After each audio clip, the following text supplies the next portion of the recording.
Fala galera! E aí, como é que vocês estão? Tudo bem?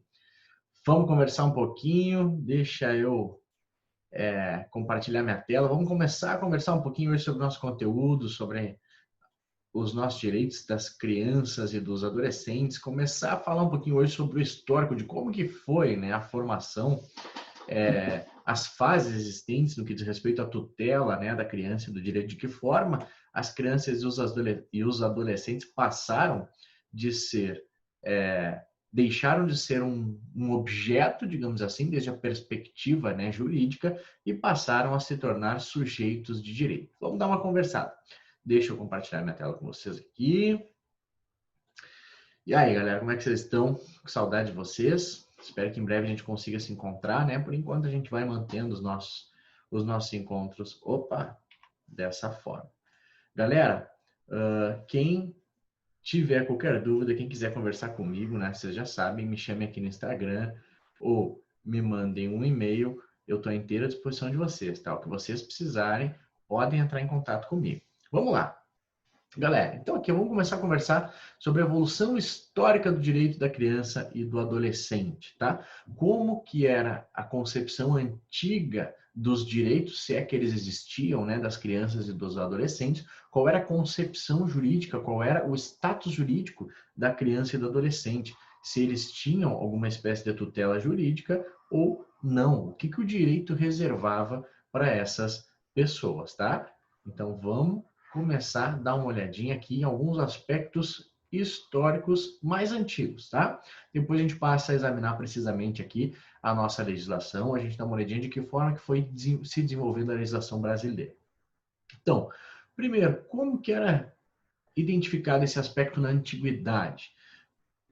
Antes de qualquer definição, primeiro de tudo, né? Na antiguidade, as relações familiares, elas eram muito circunscritas, elas giravam em torno da religião, tá? Então, e não de qualquer outro aspecto, digamos assim, político. Melhor, a política era feita com base em preceitos religiosos.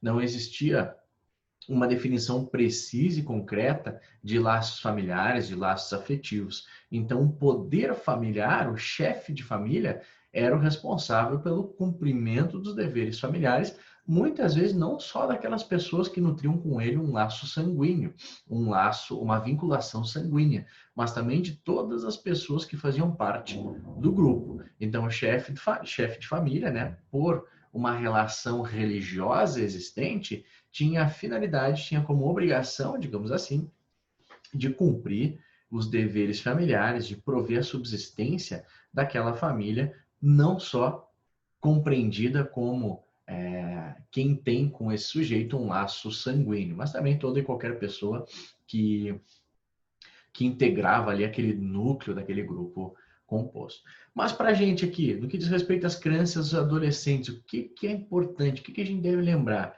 Algo que foi regra durante muito tempo, tá? Não havia qualquer tratamento diferenciado para as crianças, e adolescentes. O tratamento conferido às crianças e adolescentes era um tratamento como se fosse um objeto. Galera, não repare que eu estou aprendendo a usar essa caneta aqui, então não estou muito habilidoso ainda. Mas é importante a gente ir gravando, tá? Mais ou menos 3 etapas. A gente vai falar sobre elas. É um tratamento, primeiro, uma espécie de indiferença no que diz respeito ao tratamento. Depois é um tratamento, a proteção de alguém que estava em uma situação irregular ou que estava envolvido com alguma espécie de cometimento de ato ilícito. E depois que se desenvolveu a teoria da proteção integral, que é a que nós temos até hoje. Então, inicialmente, lá na antiguidade, não havia qualquer espécie de tratamento diferenciado. As crianças e os adolescentes, eles eram considerados objetos. Hoje, né, são sujeitos de direito, mas naquela época eles eram objetos de direito, não eram sujeitos, e eram mera propriedade de quem detinha o poder familiar, tá? Essa é a primeira concepção, então, sobre os aspectos históricos remotos, né, lá na antiguidade.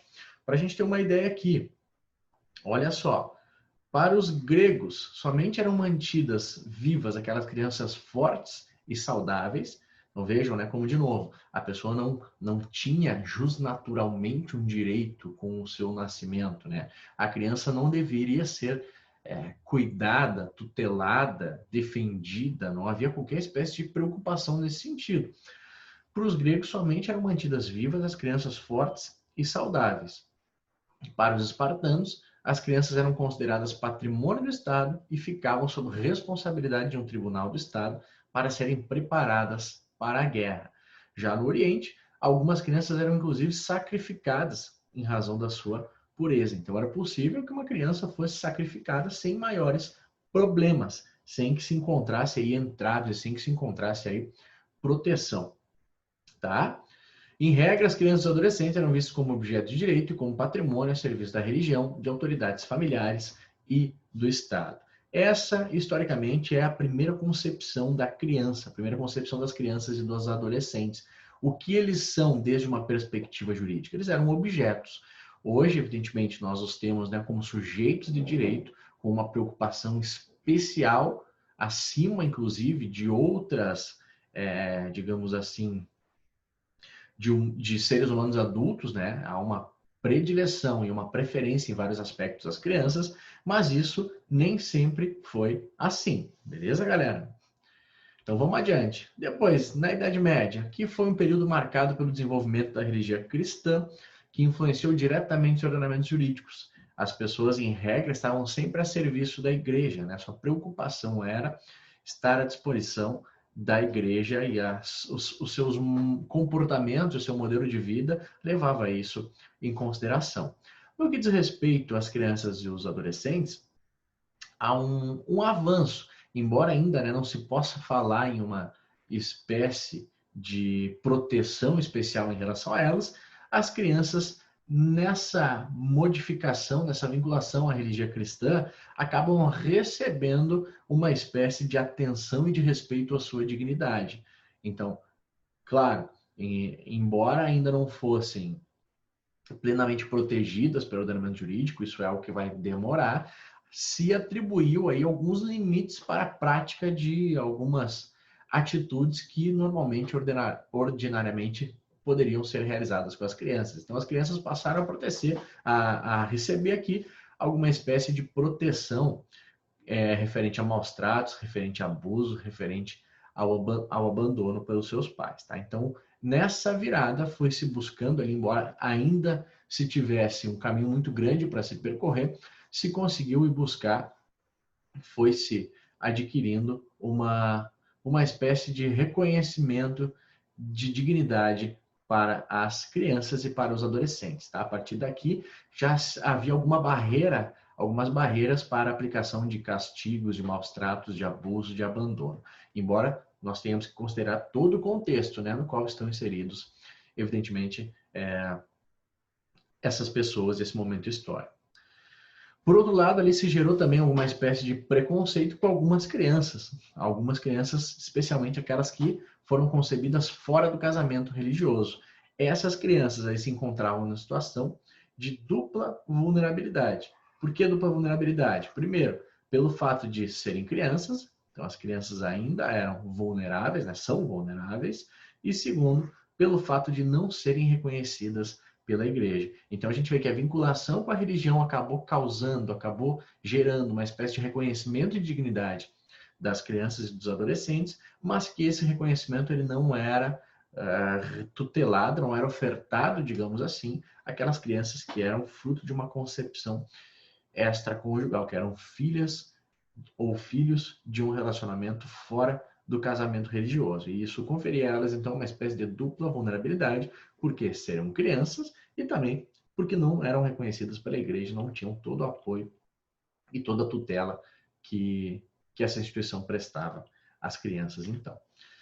No que diz respeito à evolução nas normativas internacionais, eu coloquei aqui só para a gente ter conhecimento, depois a gente dá uma olhadinha, depois a gente vê com calma quais são as mais importantes, quais são as disposições mais relevantes, mas eu botei aqui só para a gente ter uma ideia, só para a gente ter uma noção da evolução internacional no que diz respeito à defesa, à tutela dos direitos da criança e do adolescente, tá? Nós tivemos lá em 1921 a Convenção para a Repressão do Tráfico de Mulheres e Crianças, uma disposição já que visava, né, a ofertar alguma espécie de garantia às crianças.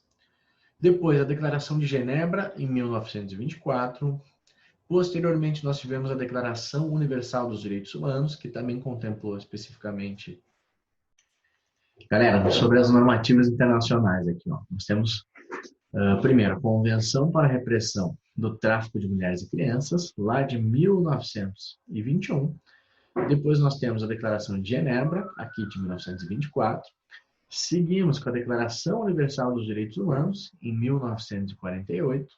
Declaração Universal dos Direitos da Criança, 1959. Agora nós temos especificamente, né, um diploma internacional versando sobre os direitos da criança. Em 1969, nós temos a Convenção Americana sobre os Direitos Humanos e a Convenção Internacional sobre os Direitos das Crianças, agora de 1989, um ano após a Constituição Federal, que foi um marco significativo também para que se assegurasse, né, o direito das crianças e dos adolescentes, conforme a gente vai ver mais para frente. Tá, galera? Mas aqui, eu quis apenas fazer esse panorama internacional, falando de uma forma geral das normativas existentes. Depois, né, a gente aprofunda especificamente em qual ponto que é mais relevante, qual delas que é mais relevante. Mas, por enquanto, apenas a gente faz esse passeio geral aqui sobre o que nós temos até então. Beleza? E agora a gente começa a falar um pouquinho sobre a evolução histórica no ordenamento jurídico brasileiro, precisamente sobre a nossa realidade, especificamente sobre a nossa realidade. Como que era a tutela jurisdicional da criança e do adolescente antigamente, como que ela é hoje. Nós não vamos ainda ingressar no Estatuto da Criança e do Adolescente, a gente vai ver como chegamos até o Estatuto da Criança e do Adolescente.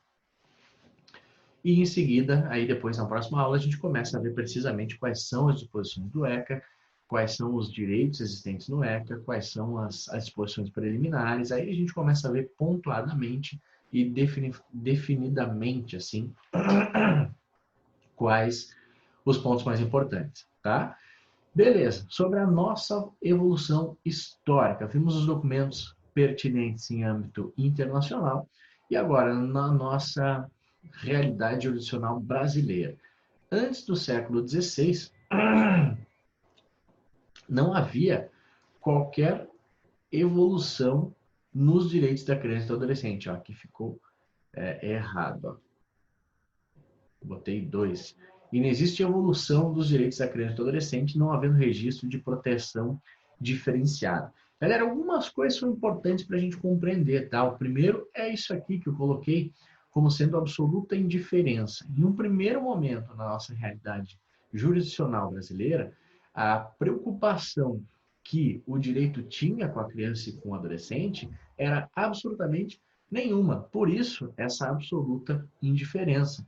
Então, nesse momento, as crianças e os adolescentes eram tratadas pelo nosso ordenamento jurídico com absoluta indiferença. Não tinha uma preocupação específica, não tinha necessidade de se proteger, não tinha nenhuma disposição que falava que eles eram sujeitos de direitos e que precisavam ser tutelados. Não havia uma tutela específica. Tá? Isso é importante para a gente entender o nosso panorama, porque a gente vai ter o seguinte, ó, para fins de compreensão, o que é importante a gente gravar? Nós temos aqui, nesse primeiro momento, a absoluta indiferença, em seguida nós passamos para doutrina da proteção irregular e depois nós passamos para a doutrina da proteção integral. É importante a gente compreender essas evoluções, tá? Esses saltos aqui, porque aí depois a gente consegue se aprofundar de fato na doutrina da proteção integral, tá? Então aqui nós temos primeiro a indiferença, depois a situação irregular e depois a proteção integral. A gente vai ver com calma, tá? Relembrando, então... Opa, desculpa. Passei, galera. Aqui, ó. Relembrando, então, primeiro momento jurisdicional, ali antes do século XVI, inexiste evolução dos direitos da criança e do adolescente, não havendo registro de qualquer proteção diferenciada. Por isso, é considerado um período de absoluta indiferença em relação ao caráter de criança ou de adolescente do sujeito. Isso, para fins do nosso ordenamento jurídico, era absolutamente desimportante, não tinha qualquer preocupação com essa circunstância específica, beleza? Depois ali, século XVI e século XIX, na origem da nossa colonização, o ordenamento jurídico vigente era representado pelas ordenações do reino. Percebam que era uma realidade jurídica completamente distinta da que a gente encontra hoje, né? Nesse momento se destaca, né, uma preocupação com os infratores, com a aplicação de penas severas e cruéis. E a imputabilidade, o que é imputabilidade mesmo, galera? É o momento a partir do qual em que o sujeito pode ser considerado responsável penalmente. Hoje, a nossa imputabilidade é 18 anos. O sujeito fez 18 anos, ele pode ser considerado imputável para fins de direito penal. Antigamente, nós tínhamos aqui a possibilidade de imputabilidade, se reconhecer o sujeito como sendo imputável, ou seja, né, traduzindo aqui, ele sabia o que estava fazendo, a partir dos 7 anos de idade. Nesse momento, então, a preocupação não era de proteger, não era de cuidar, não era de tutelar, não era de educar, socioeducar, era simplesmente de reprimir os infratores com penas severas e penas cruéis, e a imputabilidade poderia ser constatada a partir dos 7 anos de idade. Em 1830, foi editado o Código Penal do Império, que elevou a maioridade para 14 anos de idade, longe ainda do que nós temos hoje, que é 18 anos. Né? Então, 7 foi para 14. As crianças e adolescentes que possuíam a idade de 7 e 14 anos, caso eles praticassem algum fato que fosse considerado uma infração penal pela legislação correspondente, eles eram inseridos em casas de correção, tá? Então lá, primeiro a gente tinha uma preocupação com as penas cruéis, preocupação com os infratores e atribuição de penas cruéis, imputabilidade em 7 anos. Depois, a partir do Código Penal do Império, elevação da maioridade para os 14 anos, sendo que quem cometesse uma infração penal dos 7 até os 14 era inserido em uma casa de correção. Já em 1890 foi editado o primeiro Código Penal dos Estados Unidos do Brasil, o qual continuou com a linha da legislação penal anterior, com poucas diferenças. Os menores de 9 anos de idade eram considerados inimputáveis. Para a imputabilidade dos menores compreendidos entre 9 e 14 anos, seria necessário um procedimento prévio de verificação para que fossem penalizados. Com isso, caso isso ocorresse, haveria uma regra objetiva que previa a redução da pena em 2/3. Então vamos entender isso aqui, galera. Olha só. Menores de 9 anos eram inimputáveis, ou seja, uma presunção absoluta de inimputabilidade, não se reconhecia a possibilidade de que a eles fosse outorgada a responsabilidade penal pela prática de um fato ilícito, fato típico ilícito, né? Faltaria a culpabilidade, não preencheria, ele é o primeiro pilar da culpabilidade, da imputabilidade, para aqueles sujeitos que fossem menores de 9 anos de idade. Agora, quem tivesse entre 9 e 14 anos se submeteria a uma espécie de procedimento para verificar a existência de imputabilidade. É como um procedimento que submete hoje um sujeito que ele tem alguma patologia mental. Por exemplo, quem que não é imputável? Os menores de 18 anos, presunção absoluta de imputabilidade, de inimputabilidade. Agora, é possível que um sujeito que tem uma doença mental, um sujeito que tenha sido acometido por alguma doença mental, não seja imputável também. Como que o juiz vai ver isso? Ele vai instaurar um incidente de insanidade mental. Então, vai ter um incidente que vai verificar, vai fazer um exame, vai verificar se o sujeito tinha a capacidade de compreender o caráter ilícito da sua conduta ou se ele tinha capacidade de se determinar de acordo com esse entendimento. Trocando em miúdos, o sujeito sabia o que estava fazendo? Caso ele soubesse, ele tinha como se comportar de acordo com esse entendimento ou não? Então, se instaura hoje, né, um procedimento para verificar a imputabilidade ou inimputabilidade. O mesmo ocorria com aqueles sujeitos de 9 até 14 anos que cometessem um fato típico e um fato ilícito. Mas olha só que interessante. Caso se constatasse a responsabilidade penal deles, havia uma regra que reduzia a pena em 2/3. Hoje, para nós, como que é o nome dessa regra? Hoje, se nós temos uma redução de pena, nós temos uma minorante, né, galera? Então, nós temos ali uma minorante. Opa, eita, tá ruim minha letra.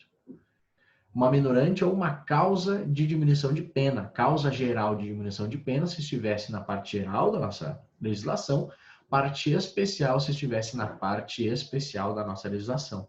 Então, se reconhece que mesmo imputável, o sujeito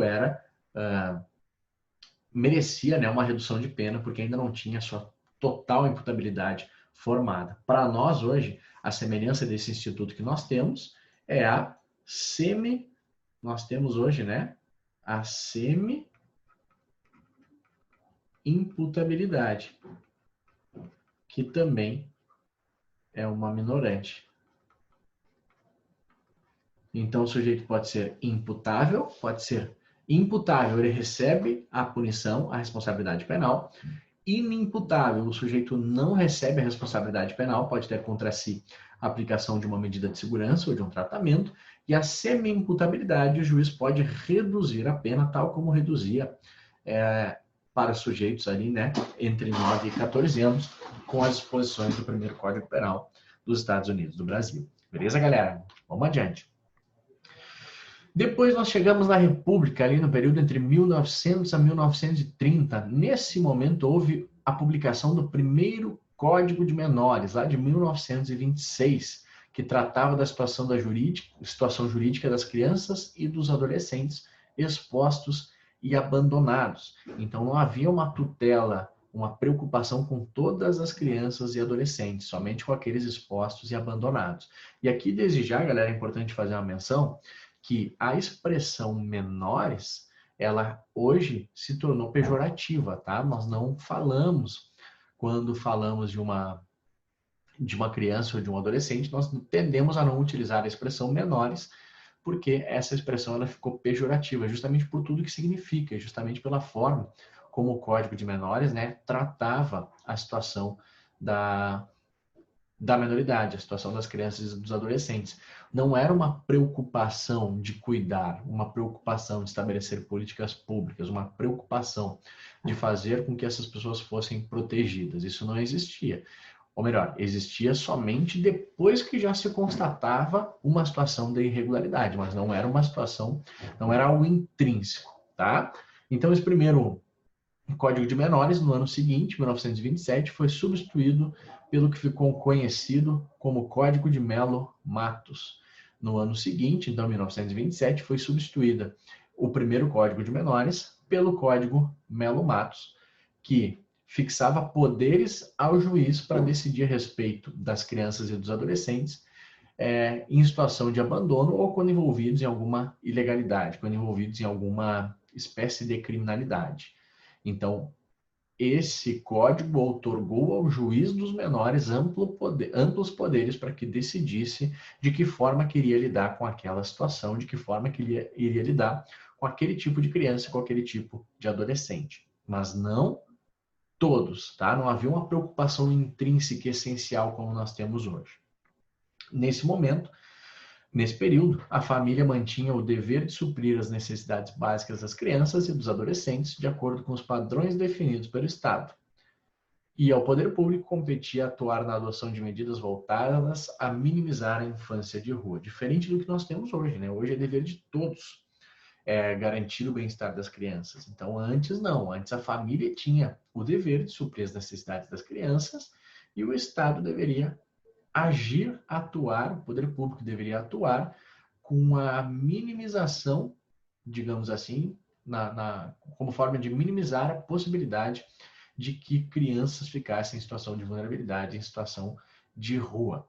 Mas não era um dever do Estado tomar conta e agir para o bem-estar dessas crianças e desses adolescentes, como nós temos hoje, tá? Depois a gente vai ver especificamente aí o artigo 227 da Constituição Federal, que ele é bem forte, tá? Ele é bem intenso nesse tipo de providência.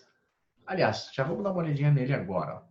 Deixa eu abrir aqui, que aí a gente já dá uma olhada para ir gravando a disposição do artigo 227, porque ele é um artigo bem importante para a gente. Vale a pena a gente se familiarizar com ele. Olha só. Deixa eu compartilhar a tela aqui. 227 da Constituição Federal. Vamos lá, deixa eu compartilhar com vocês aqui, gente. Olha só.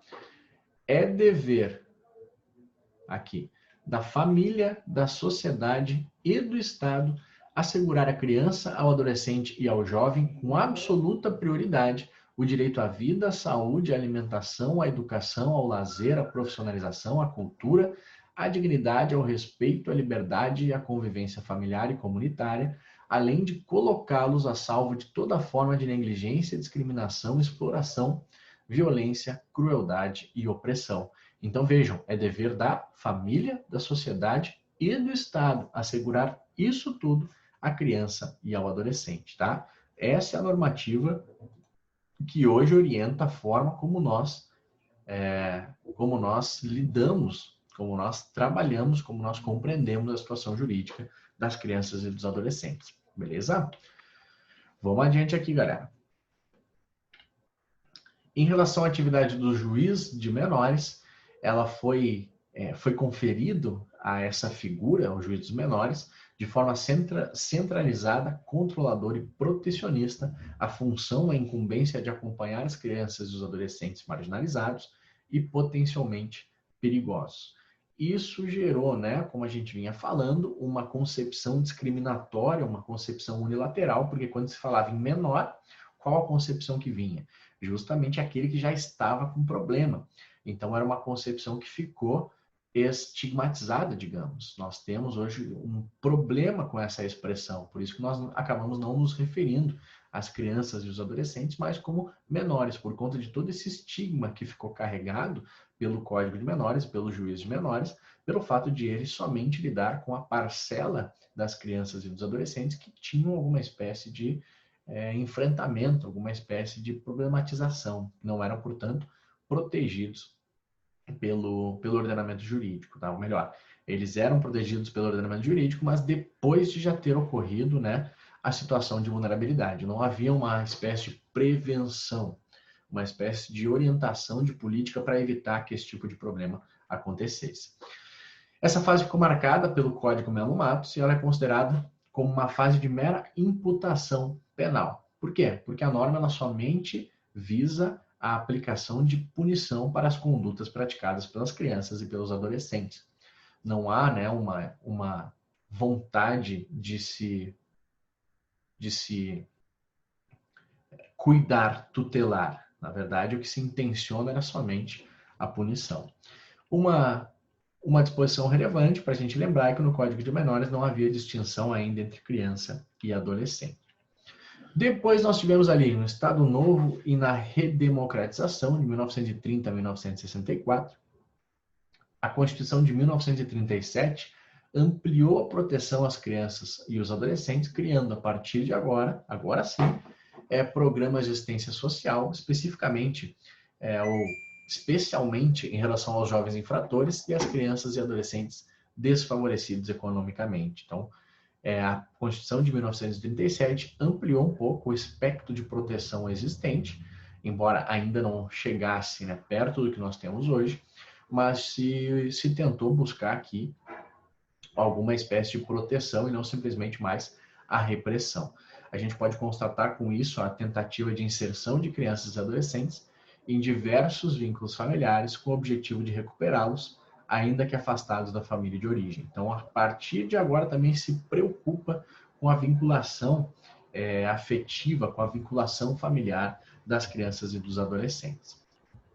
No que diz respeito ao regime militar, ali em 1964 a 1979, esse período foi marcado pela redução da maioridade para 16 anos de idade e pela aprovação do Código de Menores de 1979, o qual consolidou a denominada doutrina da situação irregular. E aqui nós temos um ponto importante, tá, galera? Essa doutrina da situação irregular é bem importante. O Código de Menores de 1979, embora a gente já tivesse ali indicações, né, da doutrina da situação irregular e algumas orientações nesse sentido, esse dispositivo legal, esse essa normativa legal consolidou essa doutrina de situação irregular.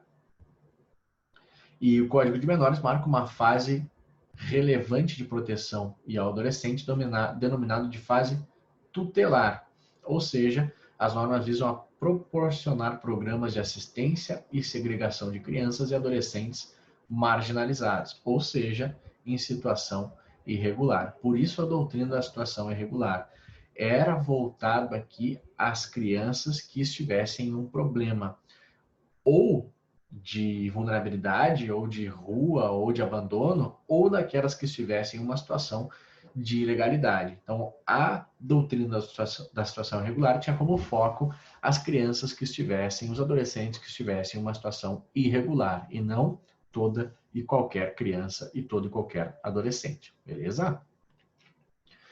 E aí, galera, nós chegamos na Constituição Federal de 1988 e no Estatuto da Criança e do Adolescente, que tem um mérito muito grande, ó, de operar uma mudança de paradigma. Aquela doutrina ali que nós tínhamos, ó, da situação irregular, ela acaba sendo modificada, ela acaba sendo alterada para a doutrina da proteção integral. Então, aqui há uma modificação. Nós não temos mais a doutrina da situação irregular, que abrangia, que tutelava somente pessoas, crianças e adolescentes em situação irregular.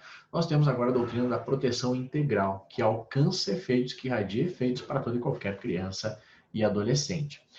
Quais foram as principais mudanças entabuladas? Ó, vamos dar uma olhadinha aqui. O modelo jurídico que privilegia a dignidade da pessoa. Então, a criança e o adolescente tiveram o privilégio do reconhecimento da sua dignidade.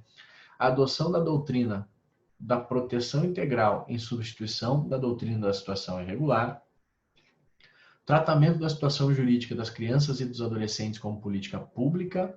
Olha só, agora não é uma intervenção pontual naquelas pessoas, naquelas crianças, naqueles adolescentes.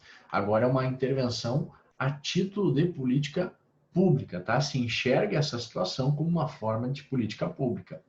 Criação do sistema de garantia de direitos descentralizado, na figura dos municípios, houve aqui uma descentralização, então os municípios receberam maior autonomia para tentar lidar com esse tipo de questão. Responsáveis pelo estabelecimento da política de atendimento com a intermediação do Conselho Municipal dos Direitos da Criança e do Adolescente, e a participação de vários atores na proteção das crianças e adolescentes, como, por exemplo, a comunidade local, conselhos municipais, conselho tutelar, família, Poder Judiciário e Ministério Público. A Constituição Federal marca a atual fase de desenvolvimento das crianças e dos adolescentes, denominada fase da proteção integral, que representa a superação da doutrina da situação irregular. Então, o que nós temos hoje é essa perspectiva, tá? A perspectiva de que nós temos aí uma ampla proteção para toda e qualquer criança e adolescente, independentemente da situação regular ou irregular em que ela se encontra, tá? Mais para frente a gente vai ver os detalhes dessa doutrina, a gente vai ver aspectos mais práticos vinculados ao Estatuto da Criança e do Adolescente, mas o que importa agora, nesse momento, é a gente entender como que houve essa transição, tá?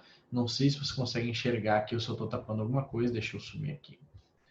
Então, olha só, até o início do século XVI, nós tínhamos a fase da absoluta indiferença, ou seja, não havia normas, não havia tutelas de direitos de crianças e de adolescentes. O direito considerava essas pessoas absolutamente indiferentes, não se manifestava sobre eles, tá?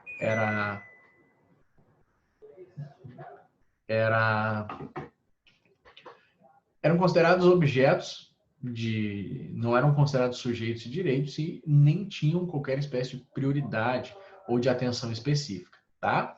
Depois do século XVI, especialmente com a edição do Código Melo Matos, em 1927, até o Código de Menores, em 1979, nós tínhamos aí uma fase com a característica de mera imputação penal, ou seja, o que se objetivava, a preocupação era punir as condutas praticadas por crianças e por adolescentes. Era uma mera retribuição, era uma mera punição, tá? Não havia alguma preocupação de cunho social, de cunho tutelar, cautelatório. Depois do Código de Menores até a Constituição Federal, nós tivemos a fase tutelar, em que se pensava, se objetivava promover a produção de crianças e adolescentes em situação irregular, com assistencialismo e práticas segregatórias, ou seja, de eventual encarceramento. E a partir da Constituição Federal de 1988, nós temos a fase que nós estamos vivendo e vivendo hoje, que é a fase da proteção integral. Nesse momento, as crianças e os adolescentes são considerados sujeitos de direitos, os quais devem ser assegurados em conjunto pelo Estado, sociedade, famílias, olha que interessante, com absoluta prioridade e em consideração da situação peculiar da pessoa em desenvolvimento. Então, o nosso histórico é esse, ó, absoluta indiferença, ou seja, não há preocupação nenhuma, não há destinação normativa nenhuma para essas crianças e para os adolescentes, até a fase da imputação penal, se objetiva apenas reprimir as infrações cometidas por essas crianças, depois para a fase tutelar, ou seja, que se demonstra uma espécie de preocupação com as crianças, mas somente as crianças em situação irregular, ou seja, aquelas que estão em um contexto de abandono ou em um contexto de criminalidade, até nós chegarmos hoje na doutrina da proteção integral, a qual considera efetivamente as crianças e adolescentes como sendo sujeitos de direitos, sujeitos que devem ser assegurados por todos, pelo Estado, pela sociedade, pela família, e vejam que intenso, com absoluta prioridade, ou seja, eles são mais necessários, são mais, eles, numa escala de prioridades, eles ganham de outros direitos de outras pessoas. Isso por conta da situação peculiar de pessoa em desenvolvimento que essas pessoas, que essas crianças, que esses adolescentes nutrem. Olha só, vamos dar uma olhadinha aqui, eu trouxe algumas questões só para a gente ver, eventualmente, de que forma que isso pode acabar caindo em concurso. Esse ponto introdutório não é objeto de cobrança com muita frequência, mas vamos dar uma olhada, tá? Só para a gente conversar sobre isso, não passar batido. Olha só. Sobre a evolução histórica do direito da criança e do adolescente, assinale a afirmativa correta. Antes da doutrina da proteção integral, inexistia preocupação em manter vínculos familiares, até porque a família ou a falta dela era considerada a causa da situação irregular. B. Na doutrina da proteção integral, descentralizou-se a atuação, materializando-a na esfera municipal pela participação direta da comunidade por meio do Conselho Municipal de Direitos e do Conselho Tutelar. A doutrina da situação irregular limitava-se basicamente ao tratamento jurídico dispensado ao menor carente, ao menor abandonado e às políticas públicas. D. Na vigência do Código de Menores, havia distinção entre criança e adolescente, embora majoritariamente adotava-se apenas a denominação menor. Ou E. Além do judiciário, com a doutrina da proteção integral, novos atores entram em cena, como a comunidade local, a família e a defensoria pública como um grande agente garantidor de toda a rede, fiscalizando seu funcionamento, exigindo resultados, assegurando respeito prioritário aos direitos fundamentais infanto-juvenis. E aí, galera? O que vocês acham que está correto? Essa questão eu já adianto, viu, galera? Ela é um pouco polêmica, ela tem uma discussão sobre a sua resposta correta. Mas aí, o que vocês marcariam como sendo a resposta correta? Letra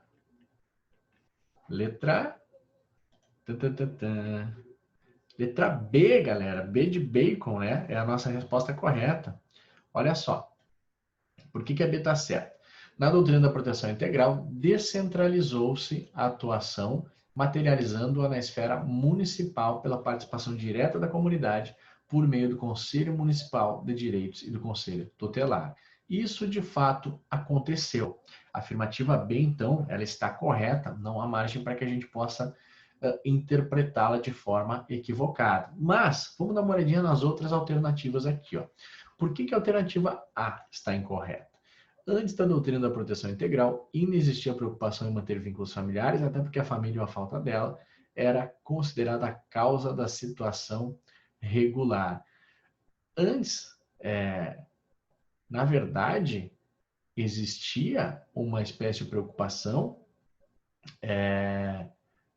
tanto é que se buscava, né, tentar inserir em outras famílias. E a falta da família a inexistência da família era considerada uma situação que gerava, né, dava margem à situação irregular. Então, a A não está correta por conta disso. C. A doutrina da situação irregular limitava-se basicamente ao tratamento jurídico dispensado ao menor carente, ao menor abandonado e às políticas públicas. Não havia, galera, preocupação aí com política pública voltada à criança e adolescente, tá? Essa afirmação está errada. D. Na vigência do Código de Menores, havia distinção entre criança e adolescente, embora majoritariamente adotava-se apenas a denominação menor. Não havia essa distinção, tá? E, além do judiciário, com a doutrina da proteção integral, novos atores entram em cena, como a comunidade local, a família e a defensoria pública, como um grande agente garantidor de toda a rede, fiscalizando seu funcionamento, exigindo resultados, assegurando respeito prioritário aos direitos fundamentais infantos juvenis. Galera, essa é uma polêmica, uma afirmativa polêmica. Por quê? A banca aqui considerou como sendo equivocada essa. Por que eles consideraram equivocada? Porque aqui no lugar de defensoria pública, eles entenderam que deveria ser o Ministério Público. Tá? O Ministério Público está correto, de fato ele é um grande responsável para que se assegure os direitos da criança e do adolescente. Mas tem muita gente que entende que a Defensoria Pública também pode agir nesse sentido. Então tem muita gente que entende que inserir Defensoria Pública ali, onde a banca considerou que deveria ser Ministério Público, está correto também. Portanto, nós temos como alternativa correta a letra B, que está certa, não tem margem para discussão, e muitas pessoas, muitos autores entendem como sendo correta também a letra E, tá, galera? Qualquer dúvida, vocês me chamem. Outro, analisando-se os paradigmas legislativos em matéria da infância e juventude, pode-se afirmar que antes da edição do Código de Melo Matos, em 1927, vigorava o modelo higienista da situação irregular, penal indiferenciado da proteção integral ou da institucionalização para a proteção. E aí, galera, qual modelo vigia anteriormente? Letra C, né, galera? O penal indiferenciado. Não havia preocupação com os direitos, né? Não havia considerações específicas sobre os direitos das crianças e dos adolescentes, tá? Justamente o Código Melo Matos significou essa superação da fase da indiferença e o ingresso na fase da situação irregular, tá? Então a resposta correta é letra C. Antes do Código Melo Matos, nós tínhamos a fase da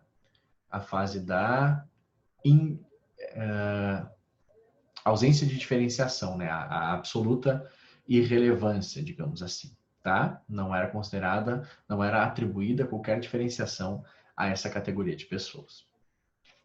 Vamos adiante. A partir da edição do Estatuto da Criança e do Adolescente, passou-se a evitar o vocábulo menor. Porém, no âmbito do direito do trabalho, tal palavra não carrega seu efeito negativo, mantendo-se sua utilização nesse campo. Tal discussão foi enfrentada pelo direito do trabalho porque o Estatuto da Criança e do Adolescente trouxe consigo a doutrina assistencialista da situação irregular, da proteção integral, da indiferença legal ou higienista. Galera, o Estatuto da Criança e do Adolescente trouxe consigo a doutrina da proteção integral. Letra C de churrasco, né, galera? Letra C de churrasco. Antes nós tínhamos, né, a indiferença, depois passamos para a situação irregular e atualmente nós temos a proteção integral. Por isso, a letra C é a alternativa correta. Beleza, galera? Então, por enquanto, ficamos por aqui. Apenas algumas questões preliminares para a gente começar o nosso debate. Em seguida, nas próximas aulas, a gente ingressa ali especificamente no Estatuto da Criança e do Adolescente, a gente verifica alguns conceitos e conversa mais sobre alguns casos concretos, tá bem? Beijo no coração de vocês, qualquer coisa me chamem, até mais.